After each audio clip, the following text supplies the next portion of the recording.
Setelah selesai berurusan di kedai jamu Nenek Kebayan, Pak Pandir dan Lebay Malang singgah di sebuah warung makan di pinggir bandar.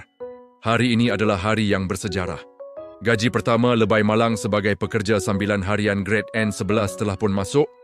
Pandir, hari ni kau simpan duit kau, tutup wallet tu rapat-rapat. Hari ni dak freshie nak jadi bos. Aku nak belanja kau makan puas-puas, kenyang sampai tersandar. Order je apa kau nak. Jangan risau, semua atas bil aku. Alhamdulillah, murah rezeki kau Lang. Kalau macam tu, alang-alang kau nak belanja.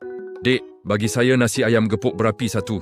Air nak teh tarik ais, susu lebih, buih leleh.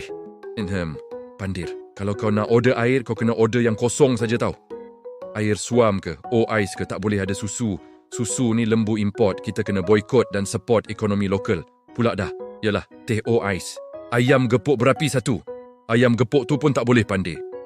Aku tengok gambar ayam dia ni macam tak sihat je. Muka ayam ni murung.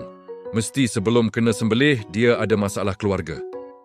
Nanti berjangkit stres dia kat engkau, susah kau nak buat kerja utusan diraja. Okeylah, bagi nasi kerabu daging bakar, add-on lemak cicah hasam. Daging lembu? Kau tahu tak daging merah ni tak elok untuk gaun kau? Kau tu dah lah jalan jauh, karang bengkak ibu jari kaki. Siapa nak dukung kau? Aku PSH je. Gaji aku tak lepas nak dukung kau. Nasi ikan bawal? Pandit, kau tak baca berita ke? Laut kan tengah tercemar dengan sisa buangan. Ikan bawal ni spesies laut dalam, mesti pelombom tinggi. Tak sihat. Dah tu, aku nak makan apa Lang? Semuanya tak kena. Dek, bagi kawan abang ni, nasi putih, telur mata kerbau satu. Kicap lebih sikit. Kalau sup kosong free, bagi 2 mangkuk. Macam inilah cara order makanan orang sihat, Pandir. Protein ada, karbohidrat ada, lengkap diet piramid makanan. Nasib kau lah Pak Pandir. Okey, bye.